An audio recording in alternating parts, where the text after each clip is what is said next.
नमस्कार दोस्तों, मैं हूं मनोज कुमार गुप्ता। आप देख रहे हैं मेरे चैनल को। उसका नाम है रेगुलर क्लासेस फॉर अकाउंट। सामने आपको दिख रही है कॉस्ट अकाउंट की बुक, स्वाति प्रकाशन वाली। ये कॉस्ट अकाउंट की बुक है, इंग्लिश एडिशन, और चैप्टर चल रहा है, चलेगा मतलब 11 चैप्टर। ये पहले भी बना चुका हूँ इसकी वीडियो, लेकिन थोड़ी सी क्वालिटी सही नहीं आई, इस चक्कर में दोबारा बना रहा हूँ मैं इसे। बहुत पहले वीडियो बनाई थी, उसमें कुछ क्वेश्चन भी कम थे, पूरे नहीं थे, तो इसमें 1 बाय 1 सारे क्वेश्चन कराने की कोशिश करूँगा, और हो सकता है बोर्ड पे भी कराऊँ। फिलहाल तो अभी इंट्रोडक्शन वीडियो है। मशीन आवर रेट, ठीक है, क्यों निकालते हैं, कैसे, किस लिए निकालते हैं, तो उसके बारे में। जब भी हमें मशीन आवर रेट निकालना है तो इसलिए निकालना होता है कि जो हमारी मशीन वर्किंग कंडीशन में है, चल रही है, उसे 1 घंटे चलाने पे क्या कॉस्ट आती है, उसके लिए हम मशीन आवर रेट का चैप्टर पढ़ रहे हैं, जिससे हमें 1 घंटे की कॉस्ट मालूम पड़ जाए। अब उसे निकालने से पहले हमें कुछ, देखो आपके पास थ्योरी बहुत सारी है, पढ़ने के लिए पढ़ते रहिए आराम से टाइम से घर पे, और जो मेन चीज़ बता देता हूँ।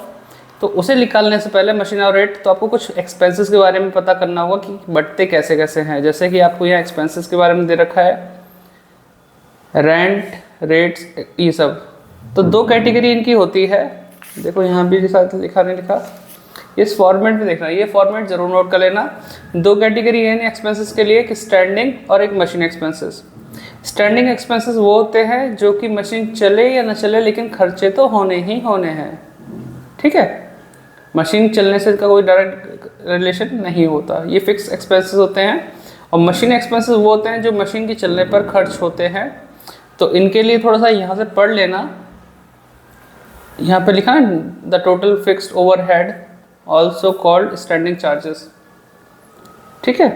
तो इसमें रेंट, रेट्स, टैक्सेस है, इसको कैसे बांटना है यहाँ से पढ़ लेना, according to the floor area occupied by each machine, ठीक है। लाइटिंग एंड हीटिंग, तो पहले ध्यान रखो कौन से खर्चे हैं जो स्टैंडिंग में आते हैं।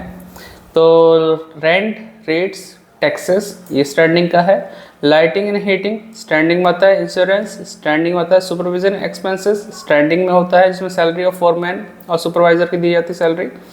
लेबर वेलफेयर एक्सपेंसेस स्टैंडिंग में आते हैं। लुब्रिकेंट ऑयल, कॉटन वेस्ट और कंज्यूमेबल स्टोर, ये भी स्टैंडिंग में। अदर मिसलेनियस एक्सपेंसेस, ये स्टैंडिंग में आते हैं। इनको कैसे बांटना है एक बार ज़रूर पढ़ लेना ढंग से। जैसे लाइटिंग, हीटिंग को बांटते हैं नंबर ऑफ लाइट पॉइंट के अकॉर्डिंग। इंश्योरेंस को बांटते हैं according to the insured value of machine.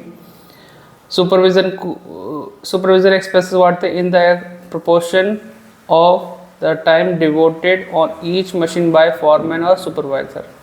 Labour welfare expenses in the ratio of number of worker employed on each machine. इस तरह से बढ़ता है सब। और डेप्रिसिएशन वगैरह इसे निकालने का देखो तरीका भी दे रखा है यहाँ पे। डेप्रिसिएशन पर आवर निकालना है तो कॉस्ट ऑफ मशीन में इंस्टॉलेशन चार्ज माइनस प्लस करेंगे, installation charges, scrap value minus करेंगे upon total working life of machine in hours, ये डिवाइड कर देंगे इससे, ठीक है। तो ये फॉर्मेट भी आपको दे रखा है, थोड़ा ध्यान रख लीजिए। Computation of machine hour rate निकालने के लिए या बेस पीरियड और या वर्किंग आवर। तो बेस पीरियड में दिया होगा अगर भाई जो वर्किंग आवर है वो कितने घंटे के हिसाब से दे रखे हैं, महीने के हिसाब से दे रखे हैं, साल भर के हिसाब से, तो वो बेस पीरियड हो जाएगा। जितना टाइम के लिए मैं डाटा गिवन है उसके जो घंटे हैं वर्किंग आवर हो जाएगा। या पर्टिकुलर यहाँ पे देखो, हो सकता है आपको पर डे या पर वीक या पर मंथ या पर ईयर के हिसाब से दे रखा हो। यहाँ पर आवर निकालना पड़ेगा खर्चा, जो हमारा टोटल एक्सपेंस है वो कुछ भी हो सकता है, पर डे, पर week, per month, per year. Per hour हमें निकालना पड़ेगा वर्किंग आवर से डिवाइड करके।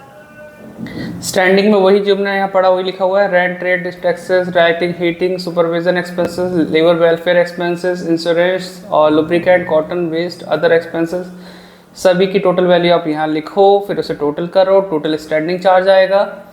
फिर उसको डिवाइड करेंगे वर्किंग आवर जो हमें दे रखा है बेस पीरियड के अकॉर्डिंग, उसे डिवाइड करके यहाँ पे पर आवर निकाल लेंगे। फिर मशीन एक्सपेंसेस, जिसको cost of machine plus installation minus scrap करके अपॉन, यहाँ पे इंस्टॉलेशन नहीं लिखा लेकिन यहाँ लिखा है, ध्यान रखना, टोटल वर्किंग लाइफ से डिवाइड कर देना। और यहाँ पे रिपेयर मेंटेनेंस की जो अमाउंट गिवन होगी वो divide by working hour for given amount for repair and maintenance, उसे डिवाइड कर बाहर। पावर थोड़ा ध्यान रखना, पावर पे स्टार बना लो, ये इंपॉर्टेंट पॉइंट है। यूनिट कंज्यूम पर आवर और यूनिट रेट, ठीक है। स्टीम एंड वाटर आपका क्वेश्चन में गिवन होगा उसे भी आपको यहीं पे लिखना होता है। ठीक है, तो ज़्यादा इसमें कुछ नहीं है, बस ये फॉर्मेट आपको पता होना चाहिए, कुछ आपको खर्चे पता होना चाहिए कैसे से डिवाइड होते हैं, बढ़ते हैं। बाकी थ्योरी घर पे जरूर आराम से पढ़ना। ठीक है, तो ये तो छोटी सी वीडियो है। बाकी क्वेश्चन करने से पहले कुछ इलस्ट्रेशन जरूर पढ़ लेना, 1 2 3 4। बाकी बहुत ही अच्छा चैप्टर है, कोशिश करूँगा पूरे क्वेश्चन कराने की। ठीक, तो वीडियो अच्छी लगे लाइक शेयर सब्सक्राइब जरूर करना। अभी इंट्रोडक्शन वीडियो थी जिसमें हमें बेसिक नॉलेज देनी थी कि भाई खर्चा कैसे कैसे होता है। 2 तरीके के खर्च होते हैं, स्टैंडिंग और मशीन एक्सपेंसेस, उनमें किस रेशो में बांटा जाता है वो भी पढ़ा दिया आपको। बाकी इसे थोड़ा ध्यान सुनना, थोड़ा सा पढ़ लेना, फिर स्टार्ट करना। ऐसा नहीं कि बस थ्योरी पढ़ी और मेरी वीडियो देखी और अगला क्वेश्चन शुरू कर दिया। थोड़ा सा आप भी रिसर्च करना, ठीक है, बुक की थ्योरी, तब जाके फर्स्ट क्वेश्चन की वीडियो देखना, वरना होता क्या है कि आपका अधूरा ज्ञान बहुत खतरनाक हो जाएगा। ठीक, मिलते हैं नेक्स्ट वीडियो में जिसमें हम क्वेश्चन करके दिखाएंगे आपको।